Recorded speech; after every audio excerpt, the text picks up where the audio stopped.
Welcome back to another episode of From Blended to Besties podcast.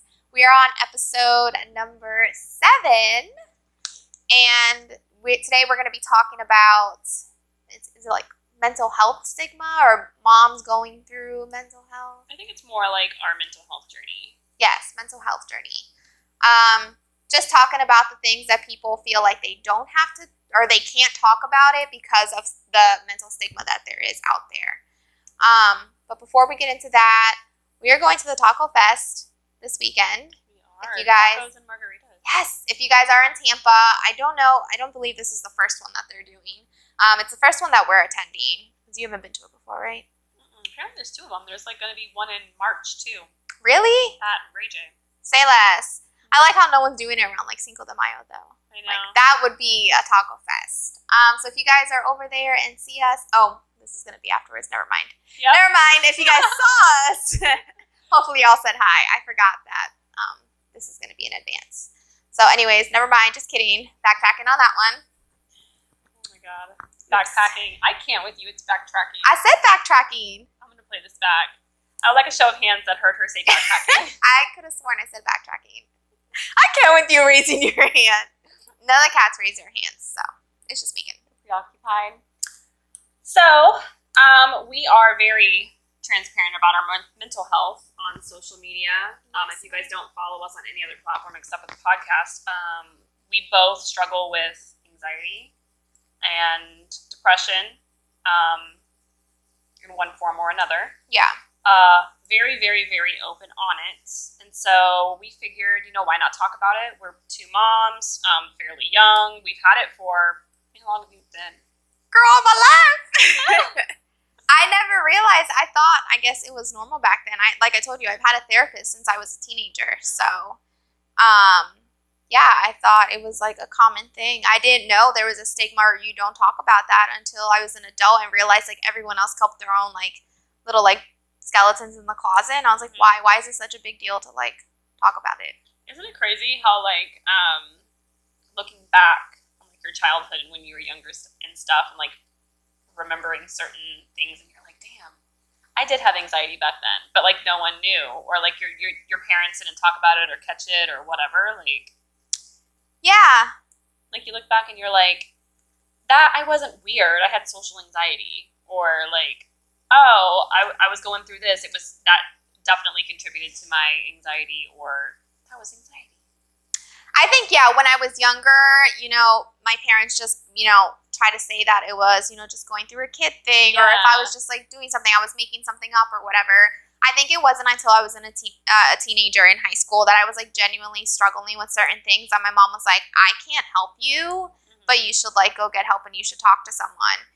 And that's when she brought up like a whole therapist thing, and I was like, oh, well, like, okay. And I thought that was like what you do, you go and talk to someone. But when I would tell people like, yeah, I'm going to go see my therapist, they were just like, why are you like telling other people that? And I'm like, why not? Like, why is this just to be a secret? Like, am I supposed to not tell anyone? Like, it just threw me off because I thought it was like, yeah, like this is what you do. Like, I needed help. I was struggling with some things and I sought help, and people were just like, you don't tell people that. Were you on any sort of medication when you were in high school? Not when I was a teenager, no. I was not. You just went to like go talk to somebody? Yeah, I think I would talk to the therapist weekly just to like get my feelings out. My mom wanted to make sure that I was talking to someone. That's smart. Good for your mom. But yeah, people were like, shout out to you, Janet. People just thought, and I think a lot of people thought they were like, if you tell other people, people are gonna think you're crazy. And yeah, I like was there's something wrong. Yeah. With you. Like I think, especially when I was a kid, like if I knew someone or we heard, like, oh, they got sent away with Baker acted or whatever. Yeah. But, we didn't call it Baker acted. We called it, being sent away or whatever. It was like they were crazy. Like there was something wrong with them. Like, like the whole like straight jacket kind of situation is if you were going to see a therapist, like you were psycho or something. That's what a lot of people were saying. Like they would be like, I'm trying to look out for you. Just like, don't say it. I'm like, but why? Like, I know I'm not crazy. Like being crazy and what I'm talking about in therapy are like 2 completely different things. Yeah. Like what? And I was just like, that was the first instance that I was like, we really like shouldn't be talking about our mental health. But like, then you see all these people who are like hurting themselves and going through things, and like they had no one to talk to. Yeah, like the amount of kids that I knew personally in school that were like cutting themselves, or I guess we should use like a trigger warning on here if you're sensitive to any of the things we're going to be talking about. Could range anywhere from self-harm to mental health and other things, I would click away. Yes. Leave a review, but click away. Anyway, just like hurting themselves and everything, and it was just like, turn the blind eye. Like it was like normal. Yeah. Yes. But it turns out it's not. Yeah. It was not okay. I don't think I ever saw any of that in school. Actually, the two biggest, I guess, negative effects of mental health that I saw was when Robin Williams and I forgot the Linkin Park guy, his name. Yeah, when they both had passed away because of their mental health, that's when I was like, why is this like not a bigger deal than it's supposed to be? Because I was just like completely shook. Like, this is what happens when people don't deal with mental health. Because before then, I never knew anyone else with mental health. Like, it was just like everyone's living their best lives. No one's struggling. Mm-hmm. When I saw those two things and people were like explaining, I did my research to see what was going on. And I was like, oh my goodness. Like, I was so affected about it. Like, I have no idea how much it would have bothered me as much as it did. Us all. Like, he just seemed like, and that just shows, like, you never know what's going on behind closed doors, but he just seemed like the happiest, like. He had a good life. Like, he was always so cheerful, but people, yeah, exactly what you said. People don't realize what you're going through. Yeah. But I've always been very open. Like, if people didn't like me talking about it, that's on them. I have no problems, like, telling people when I'm going through a depression phase, when I feel like I'm having anxiety, if I'm not in the mood to, like, do something, I'm just like, I'll tell you. I'll let anyone know. Excuse me. I have an itch in my throat, and my energy drink is not quenching it. I thought you were flashing people. And I'm also apparently, I'm going with like a whole thing over here. Of course, right when we start filming, my eyelashes like itching my inner. I'm coughing. Like, I'm going through a moment. So I was the opposite. Like, I got cat hair all over my face, and I did TikTok with Oliver and rubbed him on my face. There's cat hair flying everywhere. Like, it's a mess over here. I'm sorry to the people on YouTube. So I didn't know about mental health or anything like that when I was younger. Like, looking back now, hindsight is 2020. Mm-hmm. I see how much I definitely could have benefited talking to somebody. But I didn't know up until I was diagnosed with postpartum depression for the first time. Mm-hmm. I have always had anxiety, now knowing what it is ever since I was younger. But I had horrible anxiety. I think it really, really, really started getting bad. It was manageable up until I was pregnant with Michael. Mm-hmm. And something happened when I got pregnant with Michael, and my anxiety was just horrible, like to the point where I couldn't even go shopping in stores. Mm-hmm. Like, people being around me, crowds, I couldn't even, like, I remember walking into a Forever 21 with Mike, and I went in there to go get an Easter dress, and I literally walked in the store, got so overwhelmed, and just, like, started having a panic attack, and, like, I left. Overwhelmed, like, by the people, or just, like, the environment in general? Overwhelmed by there's so many clothes, and so unorganized in there, like, I couldn't find anything, like, I left, and Mike's like, what the fuck? And I'm like, I don't know, like, I just can't do it. Like, I can't be in there. And then it started happening at the grocery store. And it just started happening so much, like, I wasn't even really leaving the house. And, of course, since I wasn't leaving the house, my regular depression started while I was pregnant. And your body's changing so much. And as we discussed in our confidence podcast, like, I was already, like, so insecure and everything about my weight changing and my body changing. Mm-hmm. And for the first time in my life, I was finally, the way I wanted to look. And now, my body's changing and I'm gaining weight. And my body's getting stretch marks. And, and plus all the hormones and everything, like, it was a recipe for disaster. Mm-hmm. So while I was pregnant, my anxiety was at an all-time high. Still didn't know it was anxiety. And I was severely depressed the whole time I was pregnant. My marriage was starting to fall apart, and now I'm newly pregnant, and I know, like, damn, I can't get out now. Mm-hmm. And so I had the baby, and knew I didn't want to get pregnant again right away. So I had Michael, and when you give birth, your body releases all the hormones or whatever that you had during pregnancy. Mm-hmm. I think it was like 2 or 3 weeks after giving birth, like, going through all of that, going through the depression that I had, I decided to get the depot shot, which is where they inject you with a bunch of more hormones, on top of all the other hormones that I had in there. And girl, I went crazy, like, crazy. legit crazy. Like, I ended up having a nervous breakdown. Like, not a figurative nervous breakdown, like an actual nervous breakdown. Like, legit nervous breakdown. Worst point of my whole entire life. And didn't have the support from my spouse, didn't have the support from my family, didn't have the support from my friends, because I had, like, closed myself off because of my depression and my anxiety. I wasn't leaving the house. It was the worst time of my entire life. And then, on top of that, got diagnosed with postpartum depression, which was also horrible. Couldn't connect with the baby, couldn't breastfeed. I think it's because of just so many hormones and everything going on in my body. I really wanted to breastfeed. I could only breastfeed for like 2 weeks, to the point where I was literally pumping so much to try to get something out for Michael that I was bleeding. Like, there was blood in the bottles.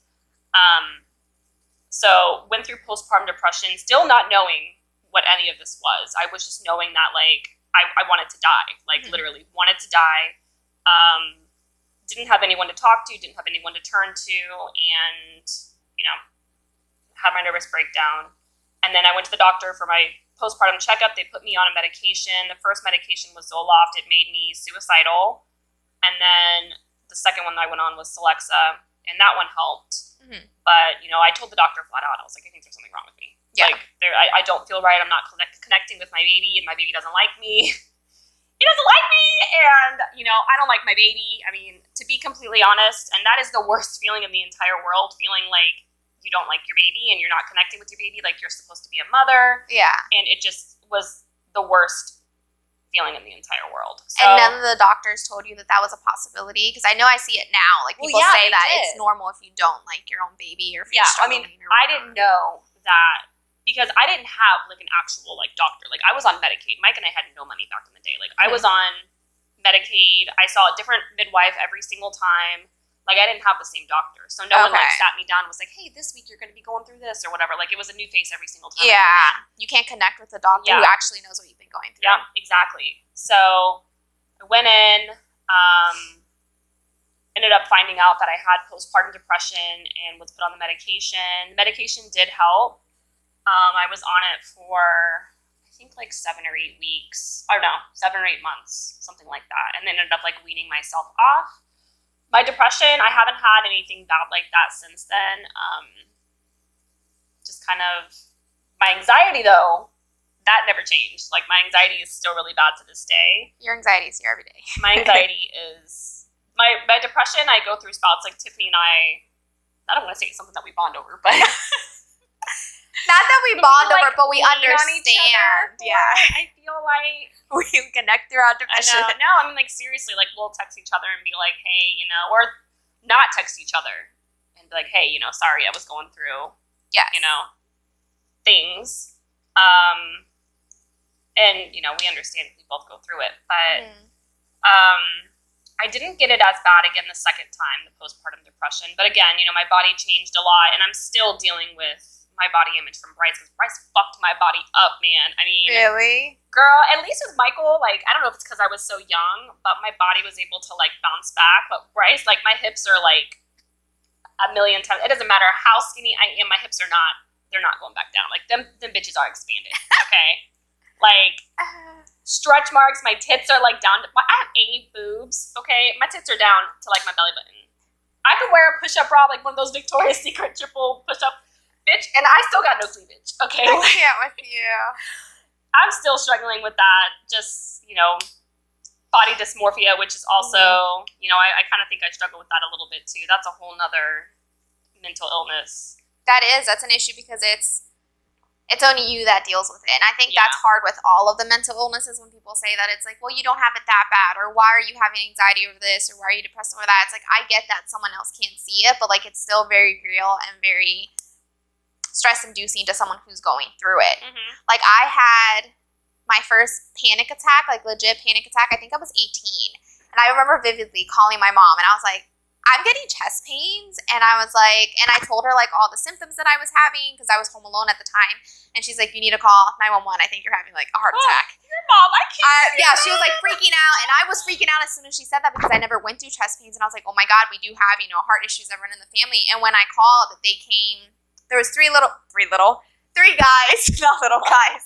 the firefighters who came to the house and they put the defibrillator on me and checked and stuff, and they were like, what are your symptoms again? And I told them, and they're like, yeah, those are the symptoms of a heart attack. So I was like freaking out because I was like, does that mean that's what I'm having? And they're like, that's also the same symptoms of a panic attack. And I was like, what? And they're like, yeah, they're the same exact symptoms. It's just two very different things. And he's like, you're just having a panic attack. And I was like, oh God. I was like, am I going to be okay? He's like, yeah, it's fine. He's like, but you probably should go like talk to someone or get on top of medication. And that was the first instance that I ever realized like what a panic attack was. And I was like, oh my God, like I never want to go through that pain again. That was terrifying. And then having the freaking fire department come to my house and like have to check me out just to be told. Your tits this time. I guess. But yeah, it was a terrifying thing. I didn't take any type of medication or anything until a couple of years ago when I told you that I was like, I should take something. And I can't even remember what the medication it was that I took. Yeah, I've only been on medication for anxiety once. I go through spouts when it's like really bad, and I kind of know like my triggers now to try to, because that was another thing is I didn't know what triggers were or what my triggers were. So I kind of know like I can sense when it's coming and when my anxiety is getting bad. And I try to let the people who are in my life a lot know what they are too. So if they see me doing something, because you know it builds up for me at least, and then one day it's just like out of control and I'm having panic attack. Travis has only seen me have a panic attack once. It was actually when we were coming back from the beach one time. We all were. Oh yeah, you told me. Yeah, I had a panic attack in the car, and he was like, he's never had like anxiety or depression or anything, and then you know he's got it all balled in one marrying me, so he saw it and was just like, what the fuck? And I was like, yeah, this is what it's... And we were already married for like 3 years or something when he saw it. Yeah. But, yeah, it's no fun for sure. Like, I definitely... Sometimes I feel like I should, but at the same time, I'm like, you know, I feel like I can manage it now. I mean, we'll see. But... Yeah, I think now I do more like trying to, especially like when we were talking about, maybe was it the last episode or something, like staying at home allows me to like dig myself in that hole when you're like having a bad day of just like getting out and doing something, because if I stay in that hole, I'm not going anywhere, I'm not doing anything. And it just gets difficult. Even trying to do like regular tasks that normally I could get done, you know, 5 or 10 tasks in a day, I'm struggling to get one whole task done. Yeah. It's just like forcing myself to do it, or like trying to like have other people like do stuff with me. So it's like I'm not doing it for myself, I'm doing it for someone else, and that makes it a little bit easier. Because yeah, I would rather do that than to get me put on medication. Not that I think medication is a bad thing. It's definitely not. I don't want to be on it if I don't have to. And I've been on it when I needed it, and then I got off of it when I didn't need it. I just would rather find other alternatives to just help out. Exactly, and that's how I feel too. And it's also why, you know, I feel like it's so important to lean on someone. And I'm really, really, really guilty of that, because I hate asking people for help. I'm always the first person to volunteer to help somebody else. Like, if you even mention, you know, hey, we might be going out of town. I'm like, do you want to watch your dogs? If she's ever sad, or, you know, she meaning Tiffany, like if she's having a bad day, I'm like, do you want me to come over and clean your house? Do you need me to get you something? Do you want me to come? I can grab you something. Like, I'm always that friend, but I'm never that person to like ask for it, because it's just, I hate, and that's my anxiety. I already know this when I used to go to therapist, you know, he's already told me all this, but it's my anxiety not wanting to burden people.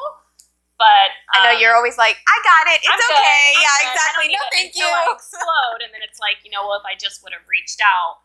But yeah, like I know, you know, her well enough now to know, you know, we're kind of one and the same, where, you know, we both need to get out of the house. And thankfully for us, like, we don't really get depressed at the same time. I feel like it's either one or the other, and then the other one's at least like on a high where it can pick the other one up. So we made a resolution this year. Actually, I did, and I like forced her. You did. Well, I was like, we're going to be out more. Like, we're not sitting in the house. Like, even simple things like when we're on social media, like instead of sitting in my house, you know, filming, I'm like, no, we're going to be out somewhere. Like today, we're going to be out at a little beach that's by my house. Just getting out of the house, you know, going to the store, going shopping. Like, we're not going to be sitting at home, because that's where, you know, you tend to get depressed. It allows you to kind of get in your feelings, and it's even harder to do that. Absolutely. So what are some of your symptoms of anxiety? Like, how do you know you're getting anxious? I don't get a lot How of... do you deal with it? I don't think I have a lot of anxious or anxiety more than, like... I make up scenarios in my head. Yeah. Like, I could be sitting down and make scenarios up in my head, and then it kind of, like, freaks me out and worries me. But anxiety is probably not, I think that's manageable. It's the depression when I feel like, I know if I'm, like, struggling to get out of bed and it hits, like, 12 or 1 and I still haven't, like, brushed my teeth or brushed my hair or anything, and I'm like, oh, no, like, this could be the start of it. I know when, like, Michael comes home from school and Mike comes home and I don't even want to talk to them. I'm like, I'm feeling it. So then I, like, would have to get up. And I've started telling Mike, as of a few years ago, I'm like, this is not a good day for me. I'm like, I'm not there mentally, so I need to, like, to know that. I was like, you're going to have to take over other things. And then he has to remind me, like, if I am sleeping in bed for more than 2 or 3 hours, like, hey, move to the couch or move somewhere else because, like, you're just going to be there for the rest of the day. Yeah, I think you definitely lean more on the depression side, and I definitely lean more on the anxiety side. Like, there was, like, I know when you're getting into your depressive modes, because I can tell, like, you know, our stuff on social media is not getting edited, or, hey, you know, where's this? And you definitely need someone to be like, hey, I'm so, like, get up on uninterested. Yeah, like, I just drop every single ball that I have. In the morning, because she's like, oh, I'm going to start waking up at 7 o'clock in the morning. I look at her Facebook and see the last time she logged in. Because that's the first thing you do, bitch, is check your phone. I'm like, if she's not on Facebook, I'm going to call her. I'm going to text her. Yeah, I get no motivation to do anything. And I saw it on the news yesterday. They were comparing, do you have depression or do you have burnout? And I was like, maybe that's, like, what I need to, because if you have burnout for so long, it turns into depression. And it's like, maybe that's what I need to start conquering, because I probably do have burnout with the whole, like, as soon as you wake up, you're dreading and exhausted for the whole day. Like, I'll wake up at 9 o'clock in the morning and I'm like, I'm ready for bed. Like, I'm ready to be done and over with. Anything I was excited for that day, I'm not excited anymore.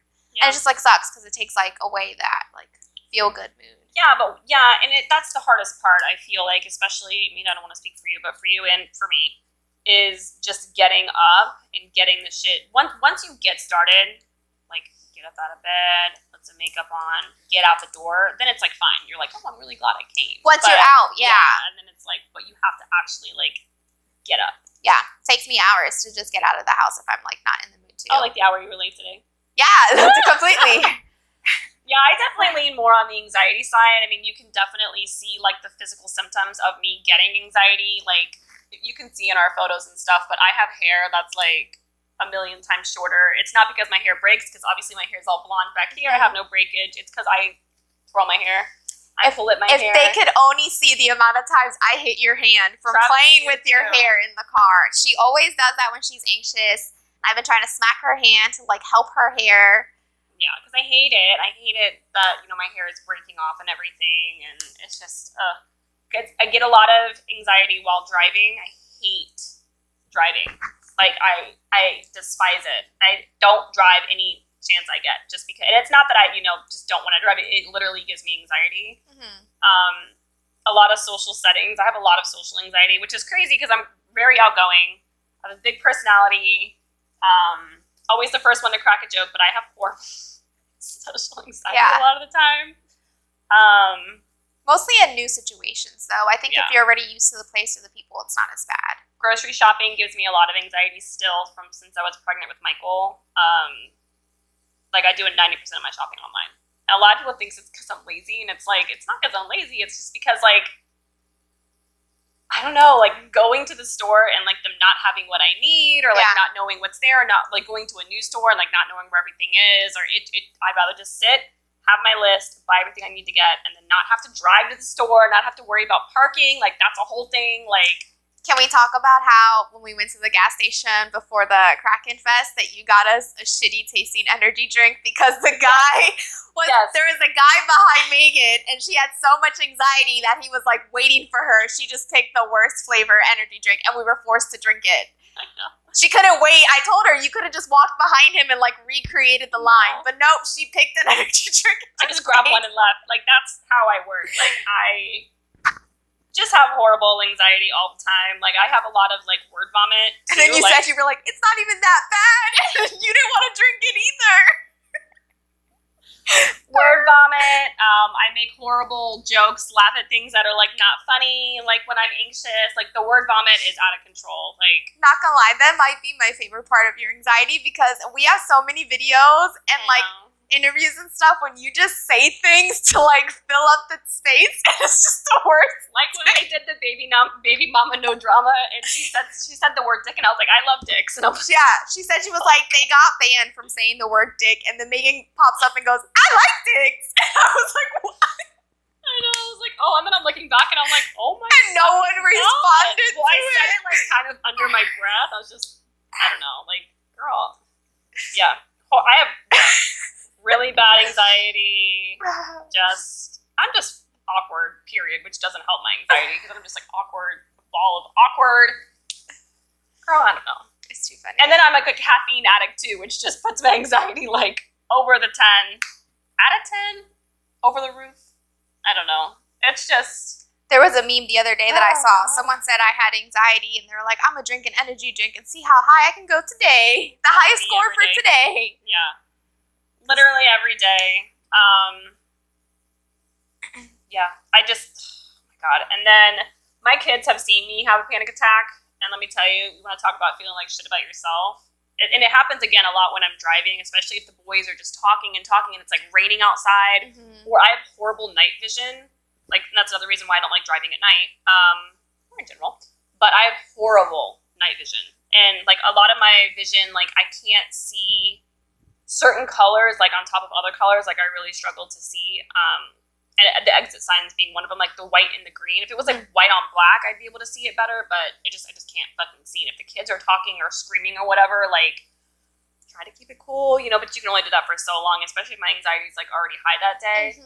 You reach a breaking point. Like, I've literally pulled over the car. Like, Michael has seen me like shaking while I'm driving, and he's like, what's wrong, Mommy? What's wrong? And I'm like, it's fine. Like, Mommy's fine, it's fine. And then like, I'm like crying while I'm driving, and then I just have to pull over and just like cry, and I'm like, ugh. Scaring my kids, and it's sorry, like but now my kids like joke about it, like, oh, it's just Mommy's anxiety. Yeah, I think they're aware of what it is, and they know what it is. They just don't know like the seriousness is. They just put it off. Like if we're stressed about something, they're like, oh, you have anxiety today, and it's like just you wait. Well, hopefully they don't have to go through anything like that. That's the goal, but it's definitely a topic we talk about, though. I'm not going to be the one. I don't want my kids to grow up and not know anything about mental health like I did. Yeah. Like it's definitely a conversation we have.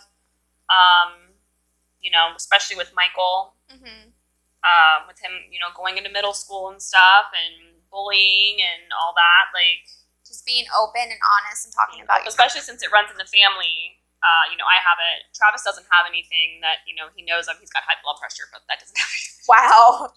Way to air that laundry for Travis. But, I don't know if anyone on my dad's side does. Again, type 2 diabetes, but that was self-inflicted. That's for you, Chris. But, yeah, definitely be on the lookout, and I don't want, if they are feeling some type of way or anything like that, like, I want them to be able to, come to me. So if, they are in middle school or high school or something and want to reach out and talk to a therapist, we have that open line of communication, and they know what to look out for as well. Yeah. And just the whole thing that now there's literally so many different avenues to talk to therapists or counselors. Like you can do it virtually now, like with COVID and stuff. And they have, the counselors in the schools or whatnot. They're really trying to make it. So like if you need to talk to someone, it's available. And I've even found like times when I need to talk to someone, I'm like, there's free apps or something when like I don't have the money to spend on it. And there's just like so many ways. You just have to kind of like look for it.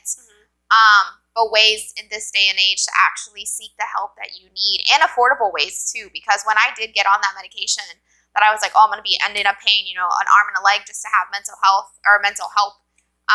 It ended up being super affordable. Which I was like, okay, there are people out there who are trying to help people get on the right track and have people being able to seek medications and someone to talk to without being like, I can't do it because I can't afford it. Because that's a lot of things that people say. They're like, I can't afford it. That was my excuse for a really long time too. Your mental health is important. Like you need to be able to figure out how to afford it and just like find these places that will help you out. Because there are people out there that will. Yeah, definitely talk about it. Find someone to talk about it to. Anybody. Write it down, talk to your mom, reach out. And if you know someone who is struggling with mental health, reach out. I'm telling you, like, and they might not respond and show them some grace there. They might be going through it, but, just a text, hey, I'm thinking of you. How are you feeling today? Yeah. Could be the difference of, night and day to them. So, And if you are a mom or dad, struggling with mental health, just realize it's more common than you know, and it's okay. Like, I know for a while, it could come off as weak because, your mom, your dad, you're supposed to be strong, mentally, physically, emotionally, and it's not. We all go through it. Doesn't matter what the reasoning may be, reach out. It's okay. We love you, and you'll get through it. Get the help if you need help. Reach out to a friend. That's it. We all go through it. We are very open. Like I said, if you're not following us on social media, we do talk about it, especially me, because sometimes, it's the only way I get it out. And, if you need help, get help. Don't be afraid to get help. Yes. We will try to see if we can attach some links that we were able to find. I think we'll be able to attach it on YouTube. So if you do want to find it, it'll be through YouTube. I'm not sure if we can attach it through a podcast. But I've definitely found lots of resources that can help people that are free or super low cost, and you don't even need insurance for it as well. Yep. We have to cut this one kind of short. We have to go pick up Bryce from school. So we will catch you guys in the next one, and maybe do a part 2. If you guys have any questions or want us to elaborate on anything else, comment below if you guys are on YouTube. Yes. And maybe we'll do a part 2 since this one was so short and there is so much to unpack with mental health. Yes, ma'am. Other than that, we'll see you guys on the next one. Bye.